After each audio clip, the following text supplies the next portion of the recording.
आयोग ने और उत्तर प्रदेश ही क्यों 5 राज्यों में जो चुनाव होने वाले हैं उस पे कोरोना का जो नया वेरिएंट है ओमाइक्रॉन, जिसके केसेस लगातार आप देख रहे हैं जमीन बिल्कुल इतने ऊंचे होते जा रहे हैं, रोज नया रिकॉर्ड बना रहे हैं, उसको देखते हुए चुनाव आयोग ने कुछ सख्त निर्णय लिए, कुछ गाइडलाइंस जारी की। 22 तारीख तक रैली नहीं कर सकते आप, लेकिन कभी समाजवादी पार्टी तो कभी कांग्रेस और अब भारतीय जनता पार्टी भी पीछे नहीं है। इसमें कोरोना गाइडलाइंस के नियमों की धज्जियां उड़ाती हुई नजर आ रही। अमरोहा के बीजेपी के विधायक महेंद्र खड़गवंशी कोरोना गाइडलाइंस के बावजूद अपने समर्थकों के साथ रैली निकालते हुए नजर आए। अभी जीते नहीं है, टिकट मिल गया इसकी खुशी मनाने के लिए। इस पर अखिलेश यादव ने चुनाव आयोग से कार्रवाई की मांग की। हालांकि अखिलेश को जो कार्रवाई है उससे ज्यादा दर्द इस बात का है कि चुनाव आयोग ने उनके कार्यकर्ताओं के खिलाफ तो केस दर्ज कर लिया, लेकिन बीजेपी के नेता के खिलाफ अभी तक कोई कदम नहीं उठाया।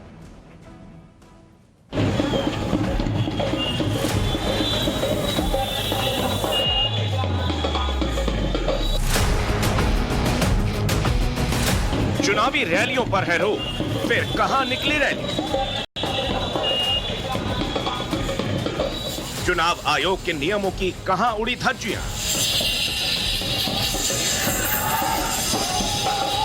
जिंदाबाद जिंदाबाद के नारे लग रहे हैं। नेताजी के समर्थन में सड़क पर जुलूस निकाले जा रहे हैं। तस्वीर उत्तर प्रदेश के अमरोहा जिले की, जहां रविवार को बीजेपी उम्मीदवार महेंद्र खड़गवंशी ने चुनावी जुलूस निकाला। शनिवार को ही बीजेपी ने उन्हें फिर से टिकट देने का ऐलान किया और रविवार को नेताजी ने टिकट मिलने के जश्न में कोरोना गाइडलाइंस के साथ साथ चुनाव आयोग के नियमों को जुलूस तले कुचल दिया।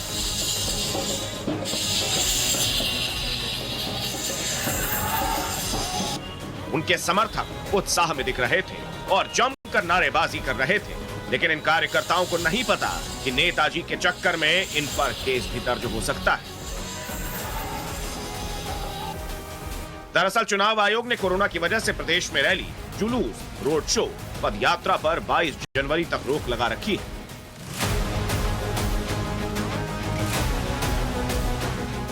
बीजेपी उम्मीदवार ने कोरोना नियमों का उल्लंघन किया।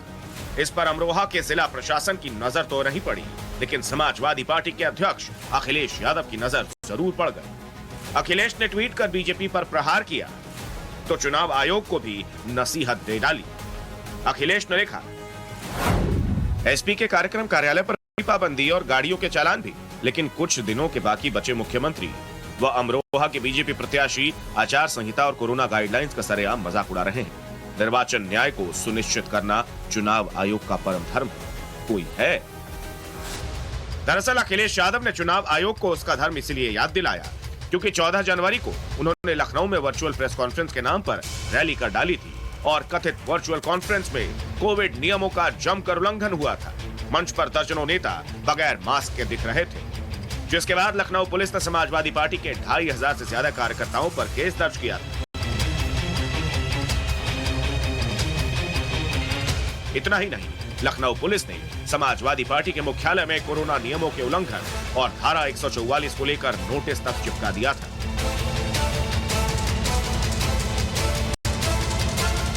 वैसे बीजेपी और समाजवादी पार्टी ही नहीं, बल्कि चुनाव आयोग के नियम की धज्जियां तोड़ने के मामले में कांग्रेस पार्टी भी पीछे है।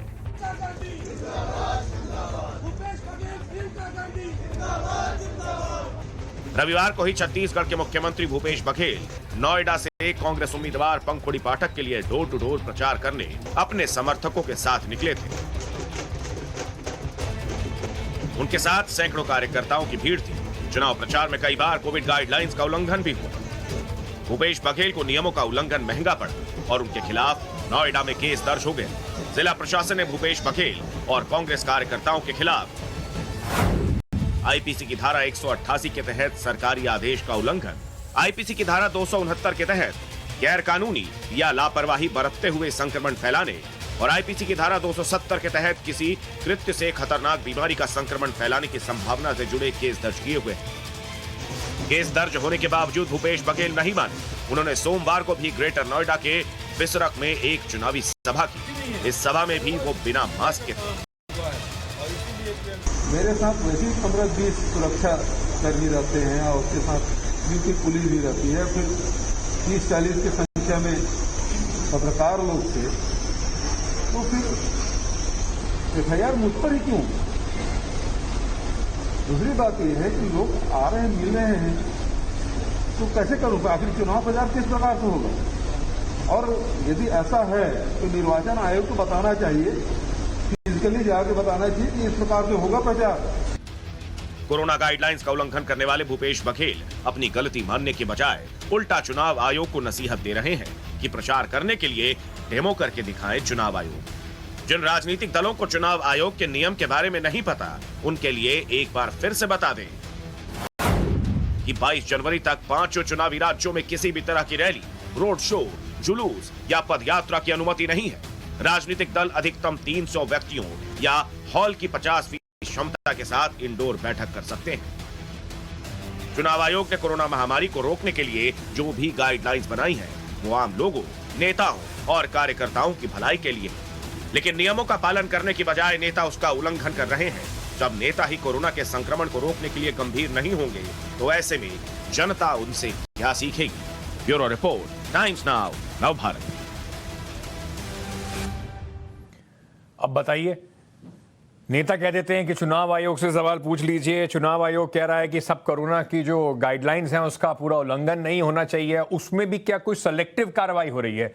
इसी पर बात करने के लिए अनिला सिंह, भारतीय जनता पार्टी की प्रवक्ता है, हमारे साथ इस वक्त जुड़ रही हैं। आशुतोष वर्मा साहब जुड़ रहे हैं, समाजवादी पार्टी से हैं। आप दोनों का बहुत बहुत स्वागत लोकतंत्र में। अनिला जी, अब सवाल तो उठेगा ही, भूपेश बघेल को आप FIR करा देंगे, अखिलेश यादव के ऑफिस के बाहर आप एक नोटिस चस्पा करा देंगे, और उसके बाद आपके कार्यकर्ता जो है, जिनको टिकट मिलने की खुशी इतनी ज्यादा है कि वो भैया जुलूस निकालने लगे, उनके ऊपर कोई कार्रवाई नहीं हो रही है? मेरी सबको राम राम। और हो गई है कार्रवाई, मुकदमा दर्ज हो गया है।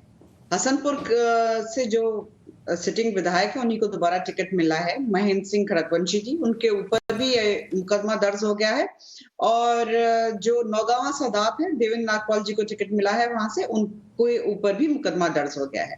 क्योंकि अब देखिए सारे जो कहेंगे जो सब कुछ इलेक्शन कमीशन है उसके हाथ में है सब कुछ। भारतीय जनता पार्टी के ऊपर सबसे पहली बात तो ये है कि कोई भी आरोप नहीं लगा सकता है। और अब जबकि दोनों के ऊपर मुकदमा लग चुका है, तो अखिलेश यादव जी या कोई और राजनीतिक दल जैसे कि कांग्रेस हमारे ऊपर आरोप नहीं लगा सकते हैं कि भारतीय जनता पार्टी के प्रेशर की वजह से जो है इस वक्त जो पुलिस प्रशासन है वो काम नहीं कर रहा है। भाई, हर चीज को इतनी शक की नजर से क्यों देखते हो? सही बात है, शक की नजर से क्यों देखते हैं? आशुतोष जी, शक की नजर से देख रहे हैं आप। वो तो कह रही है देखिए हमारे दोनों प्रत्याशियों के ऊपर मुकदमा हो गया। मतलब मुझे नहीं लगता कि ये कोई किसी भी पार्टी के लिए अभी ये खुशी की बात होनी चाहिए कि हमारे लोगों पे मुकदमा हो रहा है कोरोना गाइडलाइन तोड़ने का, लेकिन जैसे आपकी पार्टी के लोगों पे हुआ वैसे उनकी पार्टी के लोगों पे हुआ। नहीं अंकित जी, देखिए ऐसा है कि इस देश में जिस तरीके से इंस्टीट्यूशनल को हैक किया गया है और जिस तरीके से एक तरफा चीजें होती हैं, तो जरूर बात करना चाहिए। अभी कल ही देखिए असीम अरुण जी ने भारतीय जनता पार्टी ज्वाइन की है। मुझे लगता है कि ये अपने आप में बहुत ही खतरनाक चीज है कि जो व्यक्ति भारतीय जनता पार्टी में आस्था रखता है, वो उत्तर प्रदेश में पुलिस कमिश्नर रहा है, तो उसने किस तरीके से भारतीय जनता पार्टी की चरण वंदन किया होगा। और आचार संहिता लगने के ठीक आधे घंटे बाद वो VRS लेके भारतीय जनता पार्टी में ज्वाइन करता है। तो जो लोग उसके अंदर में काम करते थे, जो लोग उसके साथ काम कर रहे थे, वो क्या ना क्या करेंगे चुनाव में धांधली फैलाने के लिए। तो कहीं ना कहीं आचार संहिता से हम लोग बोल रहे हैं वो सर, लेकिन इससे एक मैसेज जो जाता है वो ये जाता है कि समाजवादी पार्टी को चुनाव आयोग की निष्पक्षता पर सवाल है, उन्हें यकीन नहीं है। तो फिर लोग कहेंगे जब आपको चुनाव प्रक्रिया कराने वाले पे यकीन नहीं है तो फिर क्यों आ रहे हैं आप चुनाव प्रक्रिया में? बाद में फिर आप ये बहाना बनाएंगे कि देखिए अगर हम हारे तो इसलिए हारे क्योंकि चुनाव आयोग निष्पक्ष नहीं था, और जीतेंगे तो फिर कुछ कहेंगे नहीं आप। अंकित जी देखो, पहले तो बात है कि बाद में जो होना है वो तो 10 मार्च को पता चलेगा कि कौन हारने वाला है।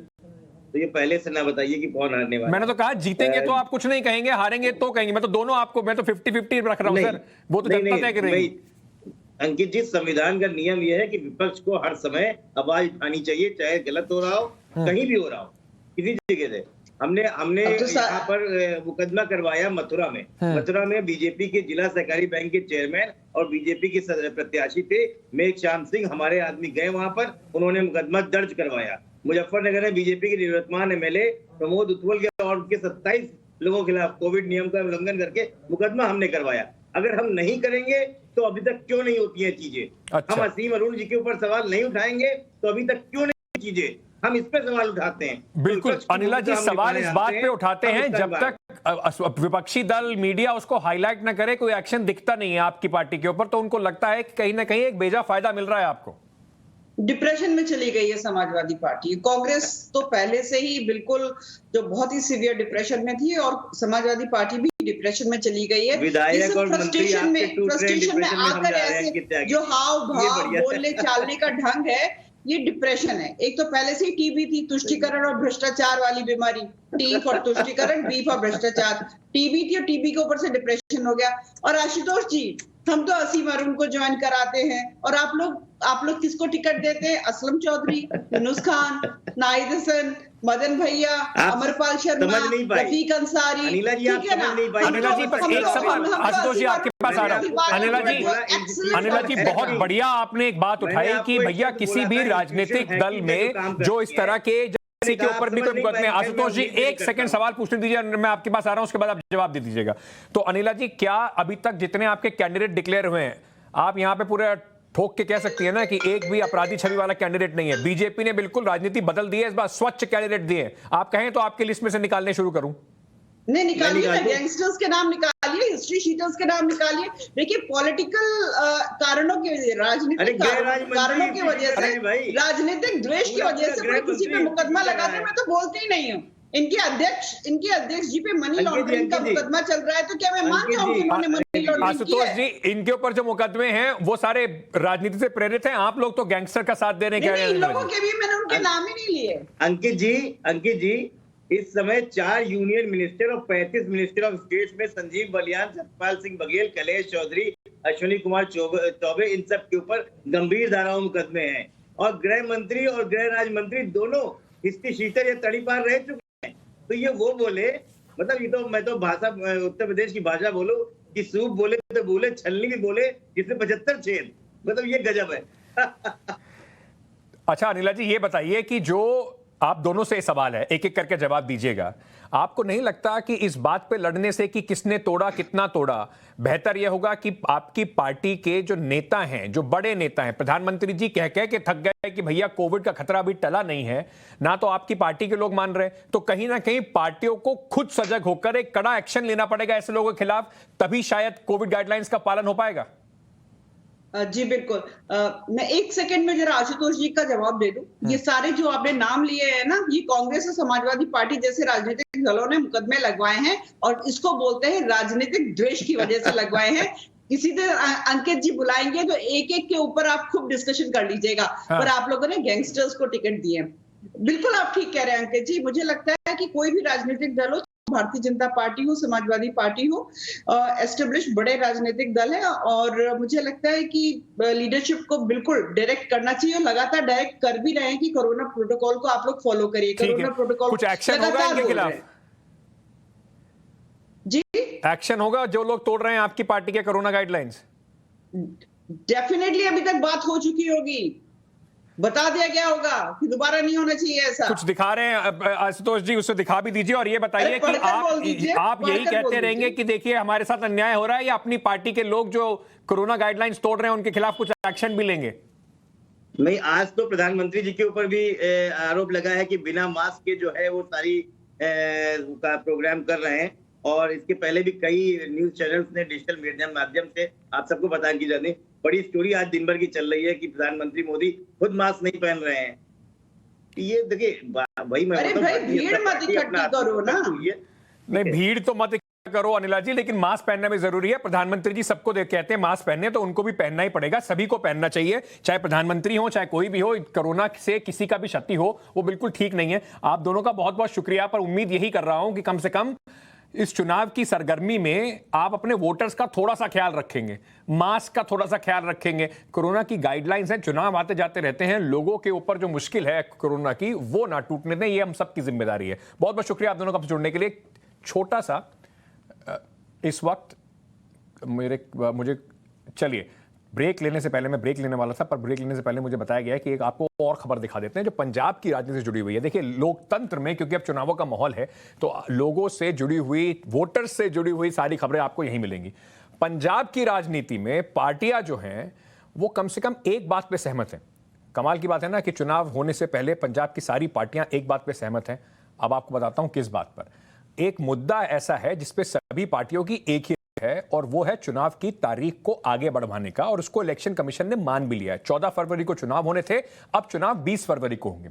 इसकी वजह तो राजनीतिक पार्टियों ने संत रविदास जयंती बताई है, लेकिन क्या सिर्फ यही वजह है या फिर एक बड़ा सियासी फायदा नुकसान देखकर सभी राजनीतिक दल इस पूरी मांग को लेकर बैठे थे? वैसे कहीं ना कहीं मुख्यमंत्री चन्नी ने इसमें लीड तो ले ली है।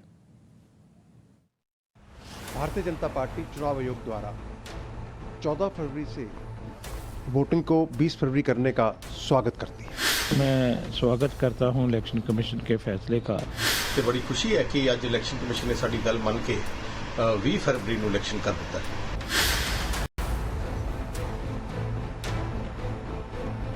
पंजाब में हर राजनीतिक पार्टी के नेता चुनाव आयोग का आभार व्यक्त कर रहे हैं। आखिर ऐसा क्यों है, सबसे पहले आपको ये बताते हैं। चुनाव आयोग ने पंजाब में चुनाव की तारीख को 14 फरवरी से बढ़ाकर अब फरवरी कर दिया है। चुनाव की तारीख बढ़ाने के लिए पंजाब में राजनीतिक पार्टियों ने चुनाव आयोग को चिट्ठी लिखी थी। दलील दी गई संत रविदास जयंती की। इसी को देखते हुए अब चुनाव आयोग का नया आदेश आया है। चुनाव आयोग की चिट्ठी में लिखा है, 16 फरवरी को गुरु रविदास जयंती की वजह से पंजाब से कई श्रद्धालु वाराणसी जाते हैं। श्रद्धालु इसके लिए एक हफ्ते पहले से ही आने जाने लगते हैं। इसीलिए चुनाव आयोग ने चुनाव की तारीख को 14 फरवरी से बढ़ाकर 20 फरवरी कर दिया है। वाराणसी के सिर गोवर्धन में संत रविदास का जन्म हुआ था। वहीं पर उनका भव्य मंदिर भी है, जहां हर साल रविदास जयंती के समय पंजाब से लाखों लोग आते हैं। चुनाव की तारीख को आगे बढ़ाने के लिए सबसे पहले सीएम चरणजीत सिंह चन्नी ने खत लिखा। इसके बाद बीजेपी और फिर आम आदमी पार्टी ने भी चन्नी की हाँ में हाँ मिलाने में देरी नहीं की। गुरु रविदास जयंती के नाम पर चुनाव आयोग को चिट्ठी लिखने के पीछे की एक और वजह भी है, और वो है दलित वोट। दरअसल पंजाब में अनुसूचित जाति के लोग संत रविदास के अनुयायी माने जाते हैं। पंजाब में करीब 32% अनुसूचित जाति के वोटर। इतना ही नहीं, सिख आबादी में भी 57% अनुसूचित जाति है। पंजाब की 117 में से 50 विधानसभा सीटों पर अनुसूचित जाति के वोटर जीत हार तय करने की भूमिका अदा करते हैं। ऐसे में सारी पार्टियां चुनाव की तारीख के नाम पर इस वोट बैंक को साधने की कोशिश में जुटी है। यही वजह है कि 20 फरवरी को चुनाव की नई तारीख के ऐलान के बाद हर पार्टी चुनाव आयोग को धन्यवाद कह रही है। मैं स्वागत करता हूं इलेक्शन कमीशन के फैसले का, और इलेक्शन कमीशन ने लोगों की भावनाओं को, लोगों को सेंटिमेंट्स को देखते हुए फैसला लिया है कि लोकतंत्र में यकीन रखने वाले लोगों के पास वोट का अधिकार तो होना ही चाहिए। और बहुत से लोग ट्रेन में लाखों की तादाद में वो काशी वगैरह जाते हैं गुरु रविदास के यहाँ पे, और अगर वो पार्टिसिपेट ना करते तो मैं समझता हूँ कहीं ना कहीं लोकतंत्र की बहाली में ये बड़ी अड़चन होती। क्योंकि हमने चुनाव आयोग को लिखा था कि 16 फरवरी को गुरु रविदास जी की जयंती है, और उस दिन पंजाब से बहुत बड़ी संगत जो है वो बनारस जाती है उनकी जयंती के ऊपर। तो 14 फरवरी के कारण वो डेट क्लैश हो रही थी और बहुत सारी संगत जो है वहाँ बनारस गई होगी और वोटिंग नहीं कर पाएगी। तो हमने चुनाव आयोग से रिक्वेस्ट की थी और हम आभार व्यक्त करते हैं चुनाव आयोग का कि उन्होंने हमारी रिक्वेस्ट को माना। मामला अनुसूचित जाति के वोट बैंक का है तो कोई भी पार्टी इसमें पीछे नहीं रहना चाहती, लेकिन इस मामले में कांग्रेस ने लीड ले ली है, क्योंकि चुनाव की तारीख को आगे बढ़ाने की मांग राज्य में कांग्रेस के दलित फेस मुख्यमंत्री चरणजीत सिंह चन्नी ने की। चन्नी ने शनिवार को चुनाव आयोग को पत्र लिखा। इसके बाद रविवार को बीजेपी ने और वहीं आम आदमी पार्टी ने सोमवार को इस मांग का समर्थन कर दिया। अब सभी पार्टियों की मांग मानते हुए संत रविदास जयंती के नाम पर चुनाव आयोग ने चुनाव की तारीख को 6 दिन आगे बढ़ा दिया है। लेकिन अब ये देखना होगा कि पंजाब में दलित वोट बैंक किसकी नैया पार लगाता है। Bureau report, times now, Navbharat. राजनीतिक पार्टियां कुछ भी करती हैं, कुछ भी करती हैं, समझ लीजिए वोट का कहीं ना कहीं कुछ समीकरण बैठाकर ही कर रही हैं। पंजाब में अब एक और जुड़ी हुई खबर बता देता हूं। आम आदमी पार्टी कल अपने मुख्यमंत्री के चेहरे का अनाउंसमेंट करने वाली है। अब उन्होंने एक कैंपेन चलाई थी कि हमें आप रिस्पांस दीजिए, आप बताइए, जनता तय करे कि उस कैंपेन के जरिए कि कौन उनका मुख्यमंत्री का चेहरा होना चाहिए। आम आदमी पार्टी के सूत्र में बता रहे हैं 15 लाख से ज्यादा लोगों ने अपनी राय रखी है। यानी कि कह सकते हैं कि जनता ने आम आदमी पार्टी की तरफ से पंजाब के सीएम का चेहरा चुन लिया है। कल अरविंद केजरीवाल इसका ऐलान करने वाले हैं। अब वो भगवंत मान होंगे या कुछ सरप्राइज होने वाला है, इसके लिए सीधे आपको लिए चलता हूं। अपने सहयोगी इस वक्त मेरे साथ जुड़ रहे हैं गुरप्रीत चिन्ना। गुरप्रीत, भगवंत मान की धड़कनें तो आज बड़ी हुई होंगी, या फिर ये मान के चलें कि ये पूरा खेल ही इसलिए रचाया गया था कि भगवंत को अच्छी तरीके से जनता का सीएम कैंडिडेट बना के आम आदमी पार्टी सामने रख पाए? जी बिल्कुल, देखने को तो ऐसा लगता है जैसे भगवंत मान का अगर बॉडी लैंग्वेज देखा जाए और जो उनका कॉन्फिडेंस लेवल देखा जाए तो कहीं ना कहीं ये दर्शाता है कि ये, क्योंकि लगातार आम आदमी पार्टी ये बोली थी कि इस बार लोग सीएम चेहरा चूज करेंगे। अगर 2017 की बात करें तो 2017 में सबसे बड़ा ड्रॉबैक आम आदमी पार्टी का यही था, जिसके कारण वो बहुत बड़े मार्जिन में जीतने वाले थे। लेकिन लास्ट मोमेंट में जब मुख्यमंत्री चेहरा नहीं दे पाए पंजाब कोई, तो उसके बाद उनको बहुत बड़ा नुकसान हुआ। तो कहीं ना कहीं लगता है जो इनके डिटेल बताती है कि 96 घंटे में 19 लाख लोगों ने राय दी है। तो कहीं ना कहीं ये लगता है कि जो इन्होंने लोगों को प्रॉमिस किया था कि इस बार पंजाब के लोग ही आम आदमी पार्टी का मुख्यमंत्री का चेहरा चुनेंगे, वो कल 12 बजे अरविंद केजरीवाल आएंगे और बताएंगे कि क्या क्या कॉल आई और क्या क्या लोग चाहते हैं। लेकिन अगर बात करें तो कहीं ना कहीं जो कॉन्फिडेंस लेवल है भगवंत मान का, वो दर्शाता है कि ये सारी प्रक्रिया उसको प्रोजेक्ट करने के लिए क्योंकि पार्टी में कई लोग ऐसे हैं जो कहते थे कि भगवंत मान मुख्यमंत्री का चेहरा नहीं होना चाहिए। इन बातों को लेके सभी सवालों का जवाब देने के लिए उन्होंने एक प्रक्रिया बनाई है। अब कल देखते हैं कि क्या अरविंद केजरीवाल और कौन सा नाम निकल, मतलब कुछ सरप्राइज पिटारे से निकालेंगे या भगवंत मान की लॉटरी इस बार लग जाएगी कम से कम आम आदमी पार्टी के चेहरे के तौर पर? यह देखना होगा। कम सूत्र जैसे हमें बता रहे हैं वो यही है कि डील तो लगभग फाइनल है। बहुत बहुत शुक्रिया गुरप्रीत हमसे जुड़ने के लिए।